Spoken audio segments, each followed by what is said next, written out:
Hi, I'm Crystal. Today we're going to take a dog treat box and make it into this cute card caddy.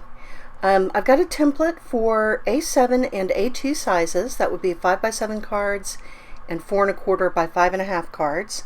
There's a link in the description box below, but it's very easy.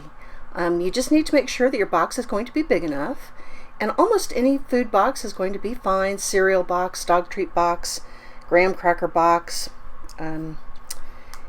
Just measure it beforehand. Almost all the food boxes I checked have got a side or a spine that's a little bit over 2 inches, and so that's why I made the pockets measure the way they do.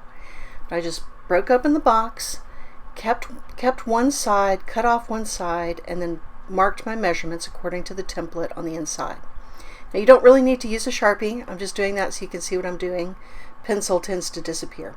Now I'm going to cover the box. I put a layer of white paint on my box because the paper I'm going to use is kind of white, but if you've got colored paper that will cover the box completely, the paint's not necessary. I am going to use heavy wrapping paper to cover this box. The box ends up being a little bit too big for a 12 by 12 sheet of paper, but at the end I will show you the smaller version, from the smaller template, where I use multiple sheets of patterned paper to cover the box. So whatever you decide to use, it's just like wrapping a textbook in a paper grocery sack, if you're old enough to remember that. And I am spreading out my glue with a grocery store loyalty card here.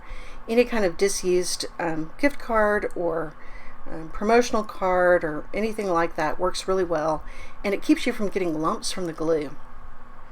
Now we're going to make the pockets. For the larger size, you need 2/2 of a heavy sheet of cardstock, heavier the better. You'll cut it down a little bit for the smaller template, and you're going to score at 1/2 inch and 1.5 inches on 3 of the 4 sides. Scoreboard is really crucial here. Normally I would say just take a ruler and an ink pen with the point retracted, but I think with really heavy cardstock, a scoreboard is really going to give you much better results. But if you don't have one, just put your ruler down and run an ink pen with the ink point not working, and you should be able to get pretty close. Once you've made the scores, take the paper to the edge of a straight table to get a nice straight bend at that score mark. It's an easy trick, and it will help you get a nice crease on your project. And you do need for this pocket to be square, because otherwise the card caddy won't work. Now we're going to cut off just a little bit of the corner on each side. It's marked very clearly on the template, but basically we're taking the 3 tiny rectangles off of both sides. And then I'm going to make really sure that it's scored well, because I need this pocket to be square. And believe me, it will not get more square once you attach it to the card caddy. It's got to be square. Then we're going to put a little bit of double-sided tape or glue or hot glue or whatever you're using on these flaps on both sides at the bottom to attach to the bottom of the pocket. So I'm just putting a little bit of double-sided tape on each of these 2. I definitely recommend doing 1 flap at a time. I tried to do 2 at a time here, and that did not really go well. But once you've got the adhesive on the flap, you're just going to fold that in and make sure that it's square. Taking the cover off the adhesive tape. Future me is thinking, don't do 2 tabs at once. But here we go, we're going to do both tabs at once.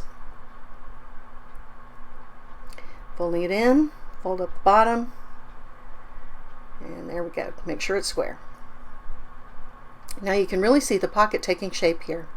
So the next thing you're going to do is just attach those brackets that are going to attach it to the cover with a little bit of glue or tape at the 2 bottom corners. In this case I'm using just a tiny bit of double-sided tape. I think glue would work just fine here, hot glue, whatever you want to use. And then once you've done that, the pocket is assembled and ready to attach to the project. So really very straightforward scoring, cutting, assembly, really couldn't be easier. So now that our pocket is assembled, I did take a circle punch to make a little thumb notch. That's just for decoration. It's not really necessary. But it is an awfully deep pocket, so just in case you put something smaller inside it, I wanted to have that ability. Now I am going to show the gluing of the second pocket, because I think this is the piece where I'm actually showing you something new. I'm putting the double-sided tape on the flaps again. It's that little bottom square. This time I'm learning my lesson, only doing one at a time. I'm attaching it side to bottom, making sure that's square.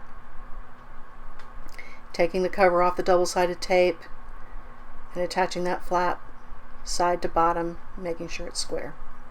That is probably the most important part of the whole thing, is making sure those are square, because it does not improve from here. If your pocket is not square before you attach it, it is not going to be square after you attach it. So again, we're going to put a little double-sided tape on the attachment flaps, make that pocket, and there you go. Now we're going to attach it to the cover, and then we're just about done with this project. So I'm using double-sided tape again here. The second pocket I used a little bit of glue, so it works either way. Hot glue would also work. Hot glue has the advantage of being a high grab adhesive, so when you put that hot glue down, it is attached. So if you are ready to commit, hot glue is great. If you don't want to commit, liquid glue. Double-sided tape is kind of medium. You can sometimes peel double-sided tape back up, not very often. So remove the adhesive on that double-sided tape and put this pocket down, and this project's about done. Here we go. Make sure that it clears the outside edge and the bottom edge, because if it doesn't, your pocket's going to hang out and you're going to have a bad time. And that is all there is to it. I think that was very straightforward. And next I want to show you the smaller version, which is for A2 cards. The sample that I just made on camera is for A7 cards, 5x7 cards.